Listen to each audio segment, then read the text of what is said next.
Bonjour et bienvenue dans ce nouveau guide du ciel qui sera consacré aux observations de ce mois de mars 2021.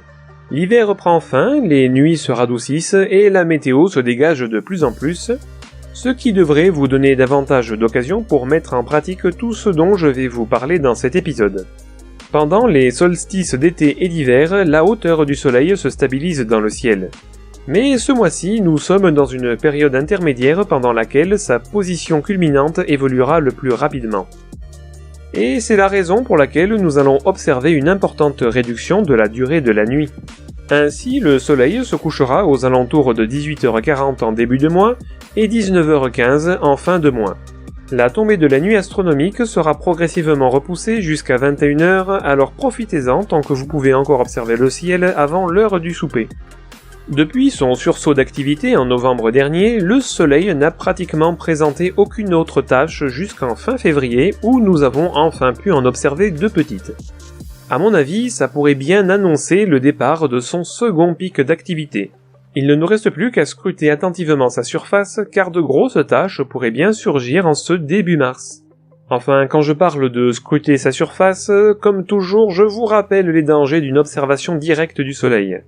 Un cobaye a justement tenté l'expérience pour les besoins d'une chaîne YouTube. Sa rétine n'a malheureusement résisté que quelques secondes avant de subir des séquelles irréversibles, alors imaginez ce que ça aurait donné si jamais il avait regardé dans un télescope non protégé. La Lune entame actuellement son dernier quartier et sera nouvelle le samedi 13 mars. L'absence de cette pollution lumineuse est toujours très appréciable pour l'observation du ciel. Alors, je vous invite sincèrement à profiter de l'occasion avant le retour du premier quartier le dimanche 21, suivi de la pleine lune le dimanche 28.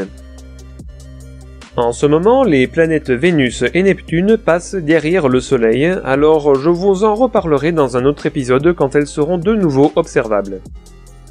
Actuellement, seules les planètes Mars et Uranus sont observables le soir. En ce qui concerne Mars, elle reste trop petite pour pouvoir voir le moindre détail à sa surface. Mais avec un fort grossissement, il reste toujours possible de distinguer son côté nuit, à condition de bien vous concentrer sur la petite bille orange que vous verrez dans votre oculaire. Sinon, pendant la première semaine de ce mois de mars, vous devriez prendre le temps de contempler l'évolution d'une superbe conjonction avec l'amas des Pléiades. J'insiste sur ce phénomène car il est très rare d'avoir un aussi bon point de repère permettant de constater, au fil des jours, le déplacement d'un astre sur notre voûte céleste, alors profitez-en. Avec Uranus, le problème c'est qu'elle se situe quelque part entre la constellation du Bélier et de la Baleine, et qu'il n'y a aucune étoile proche suffisamment caractéristique pour vous aider à la pointer facilement. C'est donc un exercice d'observation difficile qui deviendra bientôt impossible puisque la planète passera sous l'horizon à partir du mois prochain.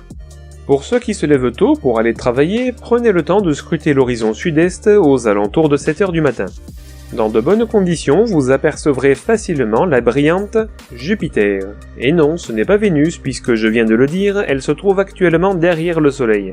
Alors ne vous étonnez pas si de temps en temps des gens autour de vous vous affirment qu'ils ont vu Vénus ce matin, ils l'auront en fait juste confondu avec Jupiter.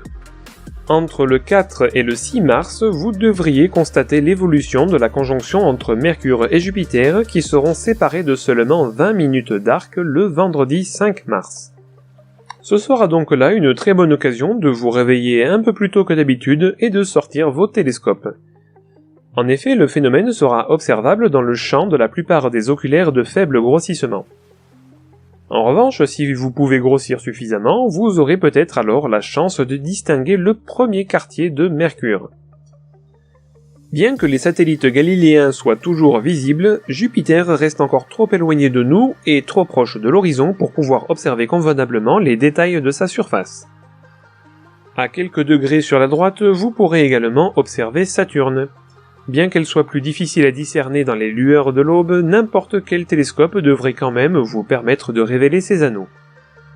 Vous l'aurez compris, ces trois planètes ne culminent pas encore assez haut et il faudra patienter jusqu'en avril pour pouvoir les observer dans de meilleures conditions.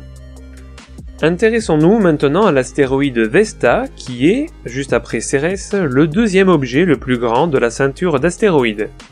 Il se trouve actuellement en opposition avec le Soleil et brille d'une magnitude de 6 dans la constellation du Lion. Bon, par contre, ça reste un objet minuscule et c'est pourquoi vous ne verrez rien de plus qu'un point brillant. Mais si vous êtes motivé, je vous invite à mesurer son déplacement au fil des jours. Pour cela, il vous suffira juste d'imprimer une carte de la constellation du Lion et d'y dessiner la position de l'objet observé. Si vous renouvelez l'observation quelques jours plus tard, vous pourrez peut-être alors constater son déplacement.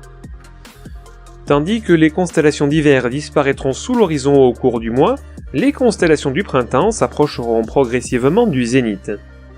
Commençons avec un objet difficile, la nébuleuse de la Rosette NGC 2238.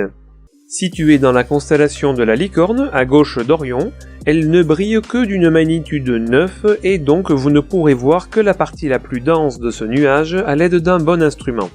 Mais en fait, quand vous allez pointer cette région du ciel, la première chose que vous allez repérer, c'est l'amas d'étoiles NGC 2244 situé en son centre. En effet, avec sa magnitude de 5, cet amas sera un objet beaucoup plus abordable pour la plupart des instruments. À gauche de la constellation des Gémeaux se trouve la constellation du Cancer. Constituée d'étoiles moins brillantes, il vous faudra du temps avant d'arriver à l'identifier. Mais pendant votre recherche, votre regard devrait être attiré par une tache blanche qui aura tendance à disparaître lorsque vous la fixerez directement. En fait, il s'agit là de l'amas d'étoiles de la crèche M44. Personnellement, c'est un effet d'optique que j'adore. Quand vous observez le ciel à l'œil nu, traquez simplement des taches blanches et pointez-y votre télescope pour voir ce que vous avez bien pu découvrir. Par exemple, les amas des Pléiades ou les doubles amas de Persée sont d'excellents candidats pour pratiquer cet exercice. Encore à gauche se trouve la constellation du Lion dans laquelle on peut observer de nombreuses galaxies. On y trouve notamment 2 groupes de 3 galaxies qui s'admirent très bien dans un oculaire de grand champ. Même en pratiquant le bon cheminement visuel, il vous faudra quand même une bonne dose de patience pour tomber dessus. Et oui, car comme elles ne brillent qu'avec des magnitudes de 9 à 10, leurs observations seront réservées aux nuits les plus sombres. Et voilà qui conclut ce guide du ciel pour le mois de mars 2021.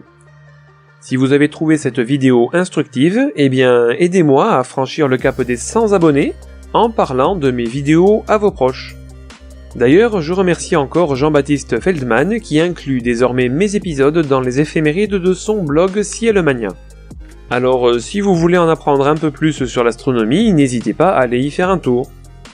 Moi, de mon côté, je continue de travailler sur des concepts de vidéos pour l'initiation à l'astronomie, mais bon, c'est tout un art que d'arriver à introduire les débutants dans ce domaine en toute simplicité. En attendant, merci de m'avoir suivi et à bientôt pour le prochain épisode.